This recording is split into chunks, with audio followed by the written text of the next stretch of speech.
Hello, I want to make a video about gluten-free, lacto-free, and all the intolerance that are there and may be the cause of the acne, eczema, I think that's how they call it.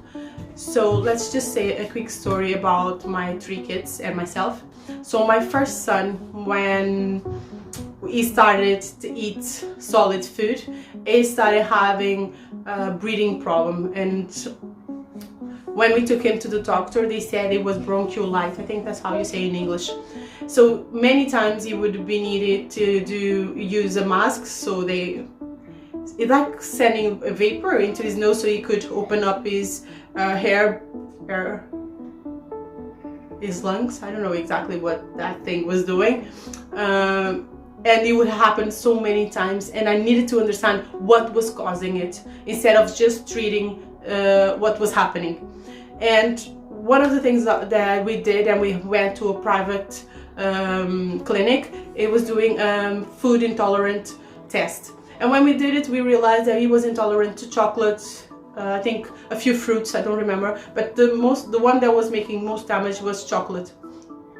So as soon as we stopped giving him stuff that had chocolate, he never had to go to the hospital, he never had difficult breathing, so everything started to be fine. Every time he forgot about the chocolate intolerant, he would have some itch. Instead of is getting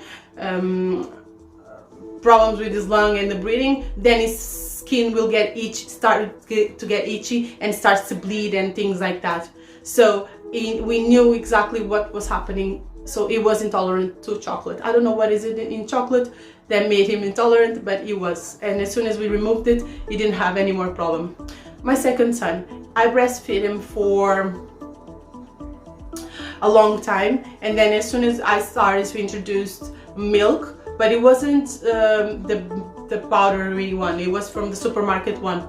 I don't know what's in it, I don't know what specific thing that is in those type of milks that made him intolerant. Because as soon as he started drinking those milks, he started to get red, round red marks on his body, and it was itchy, and it was especially more around the elbows, inside, and the knees, and on the back of the knees. So those are the places also that the body uses to expel everything that we need to expel as well. So as soon as I've noticed that, I took it to the doctor, and they gave me some creams and some specific gel to give him bath. But I knew that wasn't enough. I needed to understand what was causing those marks, those red marks, and making him itchy. So I decided then to remove the milk, because it was easy for me to realize that it was something that I must be putting on inside his body. And since that time, the only thing new was milk. So as soon as I removed the milk, he got better.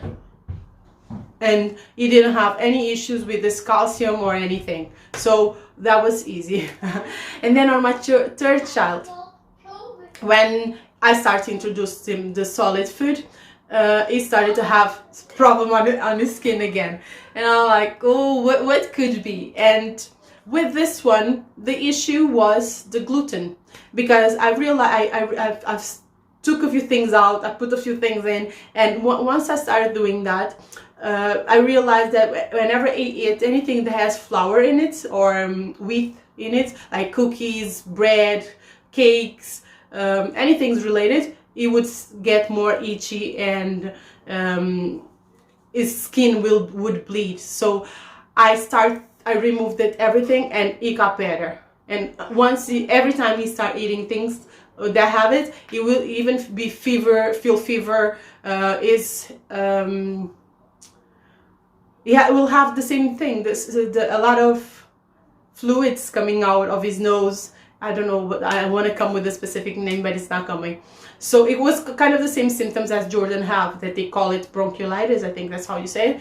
And I would put him some mint thing on his chest so he could breathe better. As soon as I removed it, every gluten stuff, he got better.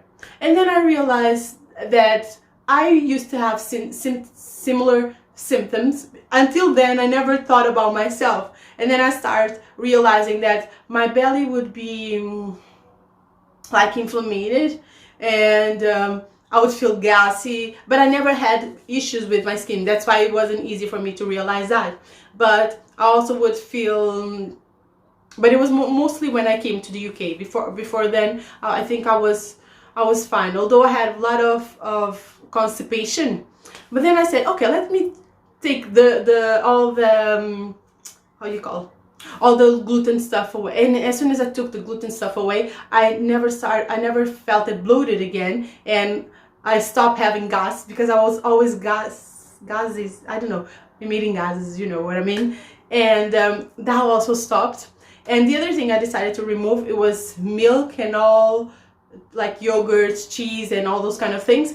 And my skin, because I always had acne since teenage years until adulthood, and I realized that my skin also got better since I stopped using those kind of things.